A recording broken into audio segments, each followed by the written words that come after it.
नमस्कार दोस्तों, आज जिस विषय के बारे में हम आपके लिए जानकारी लेके आए हैं वो है, अगर आपने नर्सिंग की है यानी कि अगर आपने डिप्लोमा इन नर्सिंग या फिर आपने ग्रेजुएट की हुई है नर्सिंग में, तो आपके लिए कौन सा बेस्ट वे है अगर आप कनाडा में माइग्रेट होना चाहते हैं नर्सिंग करने के बाद, स्टडी वीज़ा या फिर पीआर बेसिस पर। तो आपके लिए नर्सिंग करने के बाद पीआर बेसिस या फिर स्टडी बेसिस दोनों में से कौन सा बेस्ट रहेगा, और इसके बारे में हम आपको जो है latest information for nursing profession जो है आपको देंगे। नर्सिंग प्रोफेशन के लिए जो लेटेस्ट इन्फॉर्मेशन है, अगर आप इस बात को लेकर कंफ्यूज हैं कि आपको ग्रेजुएशन करने के बाद नर्सिंग में या फिर पोस्ट ग्रेजुएशन करने के बाद पीआर बेसिस पे जाना चाहिए या फिर स्टडी बेसिस पर जाना चाहिए, तो स्टडी और पीआर बेसिस पे, अगर आपको पीआर बेसिस पे जाना है तो आपको उसके लिए ज़रूरत होगी एक्सप्रेस एंट्री प्रोग्राम की, जो कि बेस्ट प्रोग्राम है स्किल्ड वर्कर्स के लिए। तो आप एक्सप्रेस एंट्री प्रोग्राम में के द्वारा जो है, अगर आपके पास एक्सपीरियंस है, आपने नर्सिंग में ग्रेजुएशन कर रखी है और आपके पास एक्सपीरियंस है 3 इयर्स का किसी हॉस्पिटल का या फिर किसी जो नर्सिंग होम है उनका, अगर आपके पास एक्सपीरियंस है तो, और इसके साथ आपको चाहिए होगा जीटी यानी कि जनरल टेस्ट आइल्स का, जिसमें स्कोर होना चाहिए आपका 8777। तो 8777 के साथ आपको जीटी टेस्ट जो है वो क्लियर करना होगा। तो एंट्री एक्सप्रेस एंट्री प्रोग्राम के लिए अगर आप पीआर बेसिस पर जाना चाह रहे हैं तो आपको उसके लिए graduation in nursing, 3 years experience and आइल्स में आपका जो जीटी टेस्ट है उसमें आपका स्कोर होना चाहिए 8777।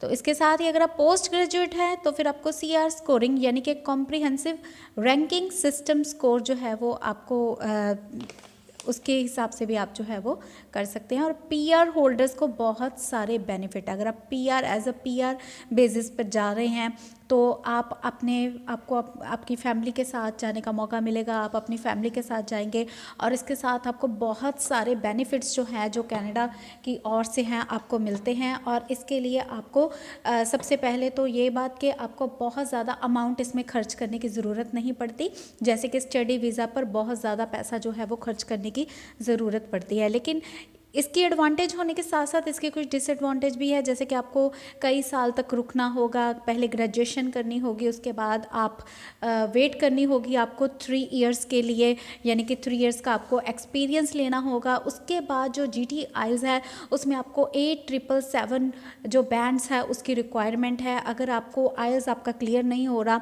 तो भी आपके लिए ये मुश्किल हो जाएगा माइग्रेट होना। तो ये जो है इसकी डिसएडवांटेजेस हैं। और अगर हम बात करें सेकंड ऑप्शन की, तो सेकंड ऑप्शन है हमारे पास पीआर बेसिस के अलावा स्टडी बेसिस पर। तो आप आफ्टर, अगर आपने डिप्लोमा कर रखा है नर्सिंग में, आप या फिर पोस्ट ग्रेजुएट है या फिर ग्रेजुएट है, तो उसके साथ आप स्टडी वीज़ा जो है, या फिर डिप्लोमा के बाद भी आप स्टडी वीज़ा जो है वो अप्लाई कर सकते हैं।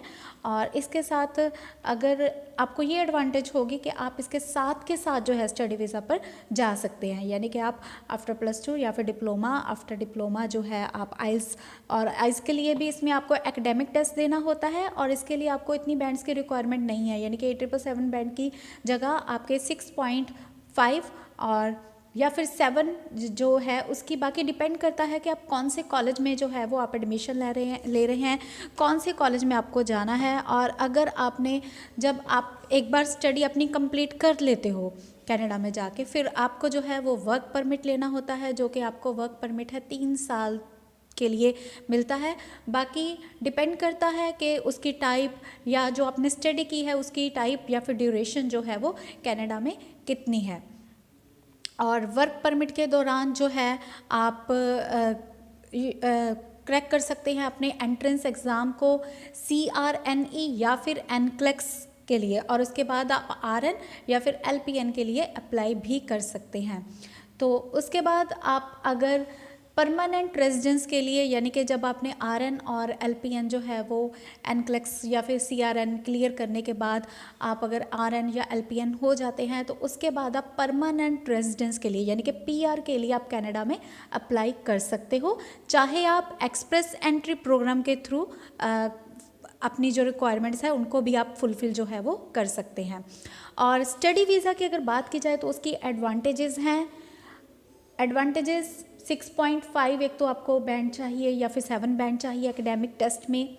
और आप जब एक बार एज अ स्टूडेंट कनाडा में आ जाते हैं तो आपको मदद मिलती है जो कॉम्पिटेंसी गैप है उसको फिल करने के लिए, यानी कि आप बड़े इजीली सेटल्ड हो सकते हैं यहाँ पर और यहाँ के माहौल में एडजस्ट हो सकते हैं। और डायरेक्टली आप एनक्लेक्स के लिए जो अपने पीआर बेसिस के लिए जो है वो एनक्लेक्स करने के बाद डायरेक्टली आप एनक्लेक्स में ले सकते हैं, जा सकते हैं एनक्लेक्स के लिए। एनक्लेक्स का टेस्ट जो है वो आप दे सकते हैं और उसके बाद आप पीआर के लिए भी जो है वो अप्लाई कर सकते हैं। और इसमें ये भी आपको बेनिफिट रहेगा, अगर आप स्टडी वीज़ा पर जा रहे हैं तो आपका जो स्पाउस है, अगर आपके साथ कोई स्पाउस है तो उसे वर्क परमिट जो है वो मिल जाता है। और जो अगर आप यंग हैं स्टडी वीज़ा के लिए, आप यंगस्टर्स हैं तो उनके लिए बहुत ही इजी हो जाता है जो कनाडा का एटमॉस्फेयर है उसमें एडजस्टमेंट करना। लेकिन इसके साथ कुछ डिसएडवांटेजेस भी है स्टडी वीज़ा में, जैसे कि ये बहुत एक्सपेंसिव है। जैसे कि 18,000 टू 20,000 कैनेडियन डॉलर जो है आपके स्टार्टिंग में लग जाते हैं, स्टडी वीज़ा पर आपको देने पड़ते हैं।